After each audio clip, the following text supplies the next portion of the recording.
2024 में जाने वाले हैं। आना चाहता हूं सुनील शुक्ला जी आपके पास।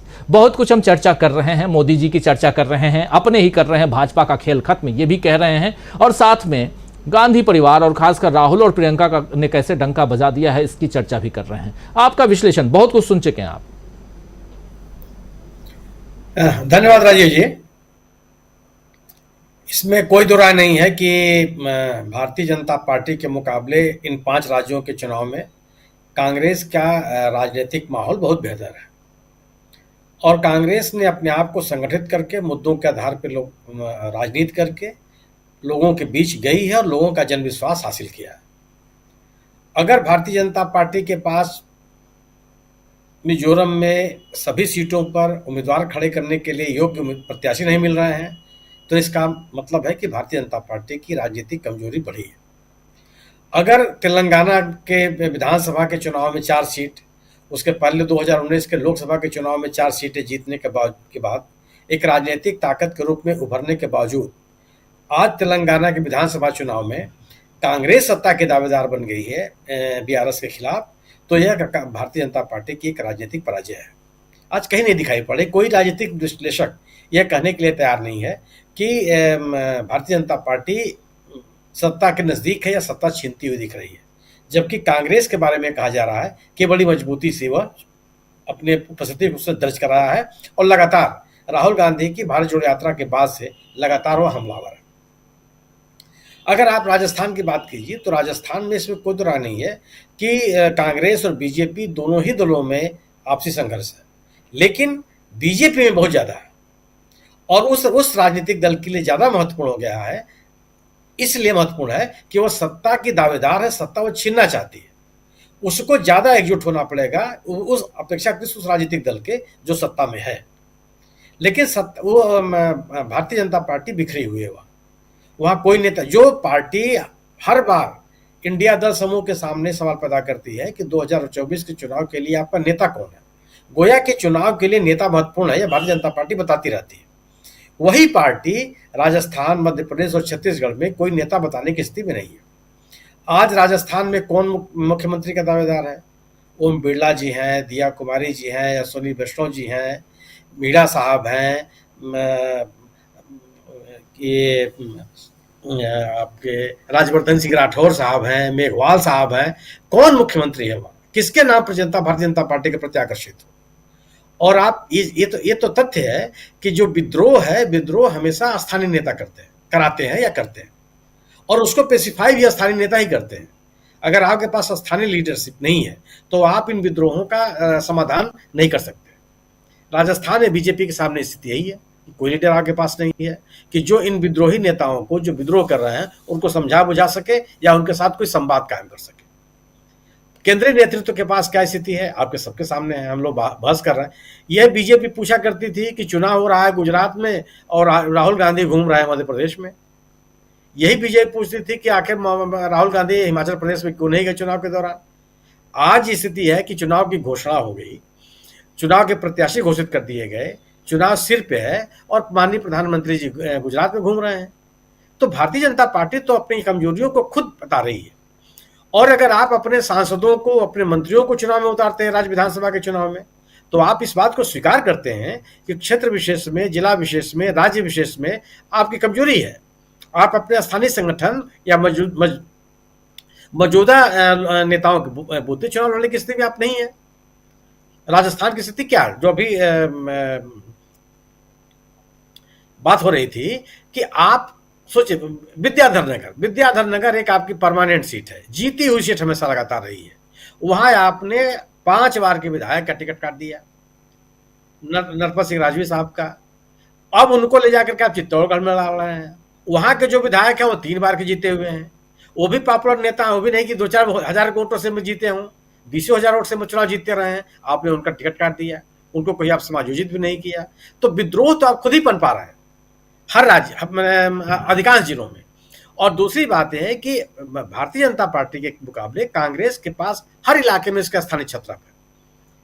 हर इलाके में जहां पे आप देखेंगे, चाहे वो मेवाड़ का इलाका हो, चाहे मध्य राजस्थान हो, चाहे पूर्वी राजस्थान हो, इनके नेता हैं जो अपने अपने इलाकों में राजनीति कर रहे हैं। और भारतीय जनता पार्टी के मुकाबले कांग्रेस ने अपने आप को एकजुट दिखाया भी है।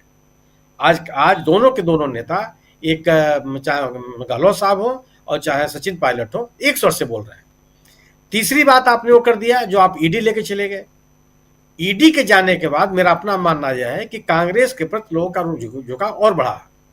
लोग मान के चल रहे हैं कि आप केंद्रीय एजेंसियों का दुरुपयोग कर रहे हैं और अपने विरोधियों का दमन करने का प्रयास कर रहे हैं।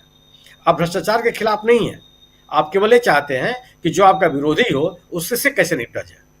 इसका कोई संदेश मैं अगर इस बात आधार पर भी आप कर सकते हैं कि अगर डोटासरा साहब के पास आपने छापा डाला कि साहब पेपर लीक का मामला था, तो क्या पेपर लीक राजस्थान में ही हुआ है? पेपर लीक गुजरात में नहीं हुआ? पेपर लीक उत्तर प्रदेश में नहीं हुआ? पेपर लीक महाराष्ट्र में नहीं हुआ? पेपर लीक मध्य प्रदेश में नहीं हुआ? व्यापक घोटाला क्या है? व्यापक घोटाले के बारे में आपने क्या किया? किसके पास आपने ईडी भेजी? कौन से आपने जांच करवाई? तो ये लोग भी इस बात को समझने लगे हैं कि आप केंद्रीय एजेंसियों का दुरुपयोग अपने विरोधियों के खिलाफ कर रहे हैं। तो ईडी का राजस्थान में जाना जो कांग्रेस की एज थी उस एज को और मजबूत किया है। अब आप मध्य प्रदेश की बात कीजिए। मध्य प्रदेश में भारतीय जनता पार्टी ने खुद अपने नेतृत्व का नुकसान किया। इसमें कोई बहस नहीं है कि 2003 के चुनाव में उमा भारती जी ने भारतीय जनता पार्टी को सत्ता में लाने के लिए एक बड़ा आंदोलन चलाया, लेकिन बाद के जो चुनाव हुए, चाहे 2008 का चुनाव हुआ हो, चाहे 2013 का चुनाव हुआ हो, वो शिवराज सिंह चौहान ने अपने बूते से सत्ता ले आए, 2/3 प्रचंड बहुमत की सरकार बनवाई हो, और उस शिवराज सिंह चौहान की बात करने के लिए तैयार नहीं है।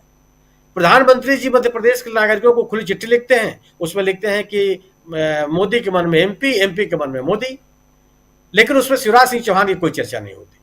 क्या आप स्थानीय नेतृत्व का उल्लंघन करके, उसको कमजोर करके आप ये बता सकते हैं कि कौन आपकी पार्टी को लीड करेगा?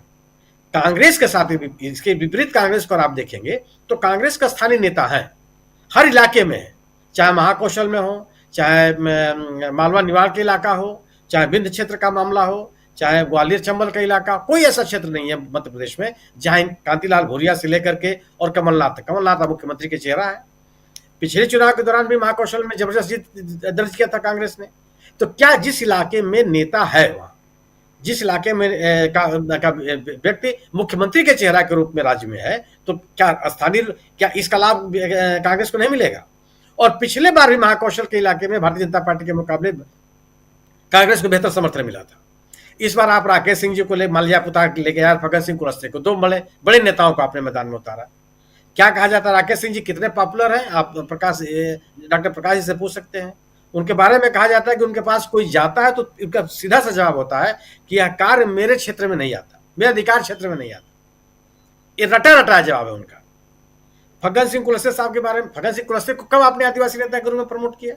6 बार के एमपी हैं, और आप कितनी बार आपने उनको वहां प्रमोट किया है और किस तरह आपने उनको स्थापित करने की कोशिश की? और आज आप ये उम्मीद किए बैठे हुए हैं कि आप जो फग्गन सिंह कुलस्ते के नाम पर आदिवासी आपके साथ चला जाएगा। इन्हीं आदिवासियों ने आपके समान नागरिक अधिनियम का विरोध किया, जिसकी बात आप बात कर रहे थे। उनके जबरदस्त विरोध उन्होंने अपने यहाँ दर्ज किया। चाहे महाकौशल का इलाका हो, चाहे निवाड़ इंदौर का क्षेत्र हो, हर जगह की स्थिति है कि भारतीय जनता पार्टी के मुकाबले कांग्रेस ने अपने आप को संगठित किया है और मुद्दों के आधार पर राजनीति कर रही है। और छत्तीसगढ़ में तो बीजेपी लगता है मान चुकी है कि वहां चुनाव जीतने की स्थिति में नहीं है। न कोई नेता है, न कोई संगठन है, न कोई प्रचार है। उसके विपरीत कांग्रेस ने आक्रामक रवैया अपनाया है। सबसे बड़ी चीज है ये मेरे समझ में ये पहला चुनाव है, इसके लिए तारीफ की जानी चाहिए कांग्रेस की, कि कांग्रेस ने अपने आप को मुद्दों पर केंद्रित रखा। भारतीय जनता पार्टी की सरकार की अगर अब आप अब बीजेपी के पास क्या है? अभी मैं मध्य प्रदेश में गृह मंत्री जी का भाषण पढ़ रहा था। उन्होंने अपनी सरकार की उपलब्धियां बताई 3 कि हम जनवरी में राम मंदिर बना रहे हैं, वाराणसी में हमने काशी विश्वनाथ कॉरिडोर बना लिया, ये महाकाल का भी हमने कॉरिडोर बना दिया उज्जैन में, और सोमनाथ का भी कॉरिडोर हम बना जा रहे हैं। क्या सरकार की उपलब्धि है ये? सरकार इन उपलब्धियों पर जनमत हासिल कर सकती है?